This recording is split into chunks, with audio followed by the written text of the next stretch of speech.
Genre দেখাই দেখেন এই হালাই করতেছে কি, শেখ মুজিবের ছবি আর শেখ হাসিনার ছবিরে এরকম পিটাইছে।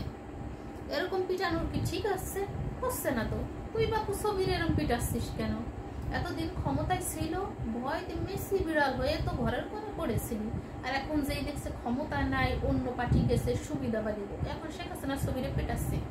ওরে শেখ হাসিনা যখন মনে করেন ছোট ছিল তখন তার বাবা সপরিবারকে হত্যা করছিল, বড় হয়ে প্রধানমন্ত্রী হয়ে তার বাবার হত্যার প্রতিশোধ নিয়েছে, তাদেরকে ফাঁসি দিয়েছে। তুই চেয়ারম্যান তার ছবিতে জুতো পিটা করতেছি, তোরে কি আস্ত রাখবে?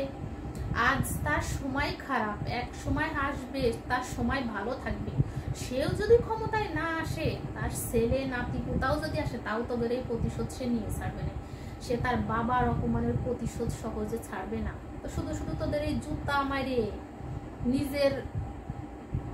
নিজের ক্ষতি তো নিজেই করতেছিস। এই সবগুলান রে যেগুলান মনে করেন শেখ মুজিবের ছবিটি প্রস্তাব করছে, শেখ মুজিবের ছবি অপমান করছে, তার ঘর বাড়ি পুড়াইছে, আজ হোক কাল হোক এর প্রতিশোধ শেখ হাসিনা ক্ষমতায় যখন আসবে তখন পাইটু করে দেবে। তোদের কি উচিত ছিল এসব করার? দেখছিস তো তোদের থেকে বড় বড় আমলারা নেতা কর্মীরা এসব কেউ করছে নাকি? করে নাই তো, তারা তো বিদেশে পাড়ি দিয়েছে। তোরা ছোট ছাটা মানুষ, তোদের এসব করার দরকার কি? আর মানুষের শুধু শুধু ওনার চোখে খারাপ হওয়ার দরকার কি?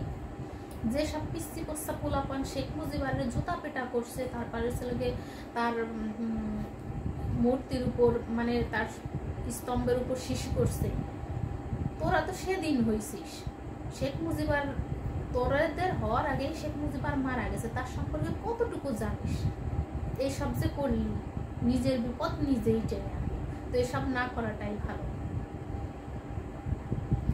যাই হোক তাই হোক, অন্যায় করছে করলে শেখ হাসিনা করছে, তার বাবা তো অনেক আগেই মারা গেছে। তার বাবার এসব আমি কিছুতেই সাপোর্ট করি না। আমি ছাত্র কোঠা আন্দোলন সাপোর্ট করছিলাম, কিন্তু শেখ মুজিবের অপমান, শেখ মুজিবের এই লাঞ্ছিত হওয়া, এটা আমি কিছুতেই সাপোর্ট করি না। কারণ তার কণ্ঠের স্বরেই এই দেশ আমরা পাইছি, তার জন্যই আমরা আজকে মাতৃভাষায় কথা বলতেছি, বাংলাদেশ পাইছি। আমরা এতটা অকৃতজ্ঞ না যে তার কৃতিত্ব ভুলে যাব, বোঝা গেছে?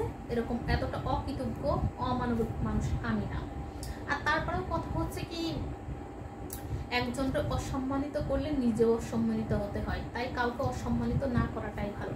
আর তার থেকেও বড় কথা, যে জায়গায় আমরা মনে করেন যে সে বর্তমান সরকার, তত্ত্বাবধায়ক সরকার শপথ গ্রহণ করছে, সেখানকার উপরে দেখবেন শেখ মুজিবের ছবি এখনো আছে।